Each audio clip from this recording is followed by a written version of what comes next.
النهارده بقى مع بعض هنعمل وصفة سينابون اختراع، يعني مش موجود على اي قناة تانية. الوصفة دي خفيفة جدا وجميلة جدا ومغذية.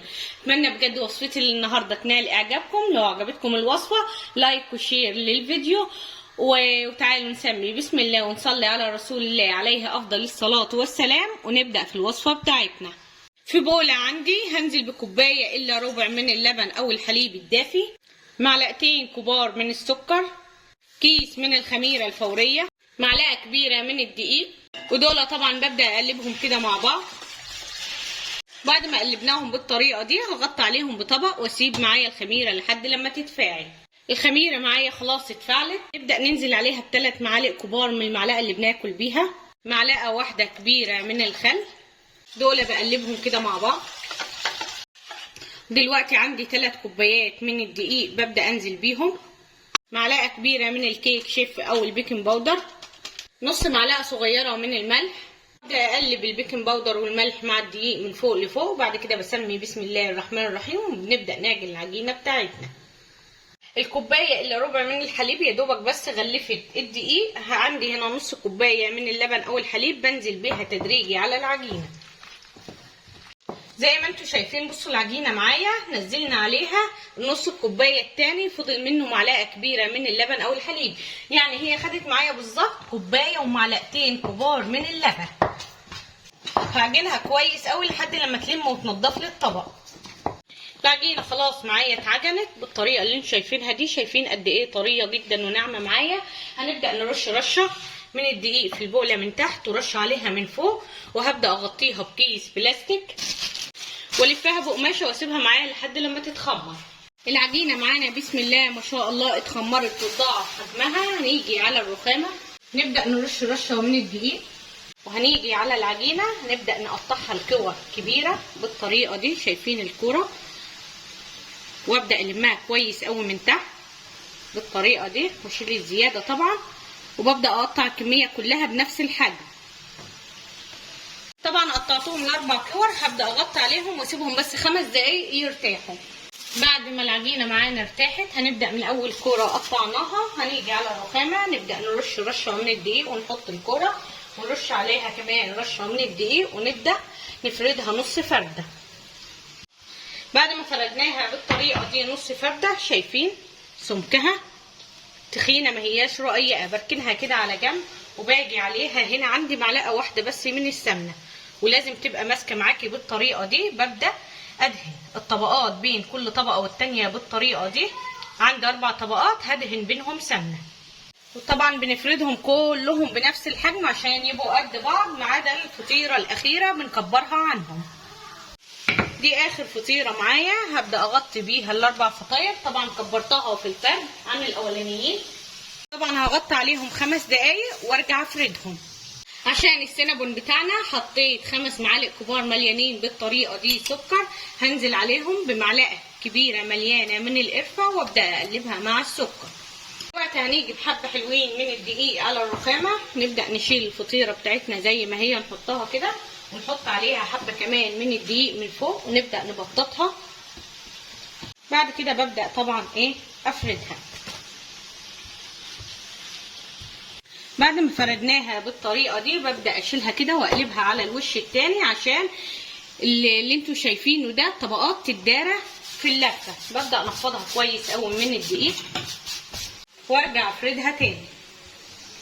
طبعا فردتها بسمك رقيق زي ما انتوا شايفين. دلوقتي هنيجي عليها هنا عندي معلقه كبيره من السمنه، هبدا اديلها دهنه كده. دلوقتي بقى هنيجي بخليط السكر والقرفه ونبدا نوزعه على العجينه كده من فوق.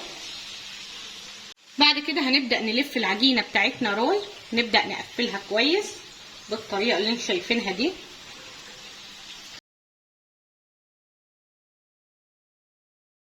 واخر الحرف بتاعها بنبدأ كده ندبسه بالطريقة اللي انتوا شايفينها دي كويس قوي مع العجينة اهو. بنشد وندبس. بعد ما دبسناها كويس قوي هنبدأ نعدلها. هنبدأ هنا نشيل الحروف بالطريقة دي. طبعا انا هعملهم كل 3 صوابع كده، هعلم بالسكين عشان كله يبقى قد بعضه. دلوقتي بقى نبدأ نقطعهم.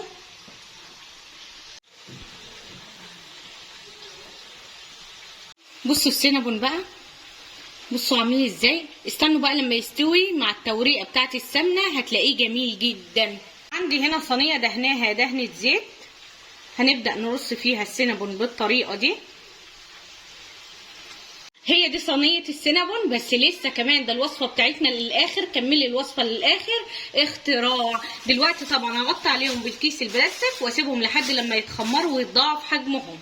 السينابون بتاعنا اتخمر واتضاعف حجمه بالطريقه اللي انتوا شايفينها دي. دلوقتي طبعا شغلت الفرن على اعلى درجه حراره عشان ابدا اسويه. هدخله على الارضيه لحد لما الصينيه تسخن كويس معايا. هبدا ارفعه على الرف الوسطاني واسيب النار عليه من تحت على اعلى درجه حراره ومن فوق النار عليه وسط. بس قبل ما ندخله الفرن هنبدا نديله تلميعه خفيفه بميه بس، مش معلهاش اي اضافات. السينابون بتاعنا خلاص استوى، اقسم بالله العظيم شكله وريحته يشهوا النفس على الاكل. خفيفه جدا العجينه بتاعتنا، قطنيه. طبعا دلوقتي هسيبه زي ما هو كده مكشوف يبدا يبرد معايا ونبدا نعمل الصوص بتاعه. النهارده طبعا مش هنعمل ولا صوص جبنه ولا صوص شوكولاته. النهارده هنعمل السينابون بتاعنا بالكريم كراميل، طعمه بيبقى جميل جدا. عندي هنا كوبايتين من الحليب البارد، هنبدا ننزل عليهم باكت من الكريم كراميل من دريم بالطريقه دي. ودلوقتي هبدا اقلبهم وابدا ارفعهم على النار لحد لما يغلي معايا كويس قوي. بعد ما غلي معايا بالطريقه دي هبدا اطفي عليه البوتاجاز، وهو وسخن كده هنبدأ نشربه للسينابون بتاعنا.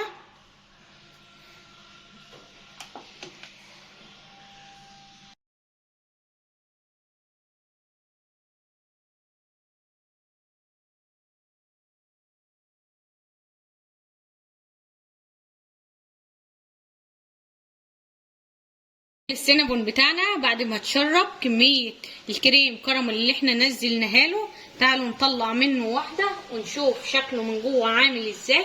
كمان لو دخلتيه التلاجة وسبتيه يسقع معاك هيبقى جميل جدا. كلتيه بالطريقة دي برضه هيبقى جميل جدا معاك. شايفين الوصفة؟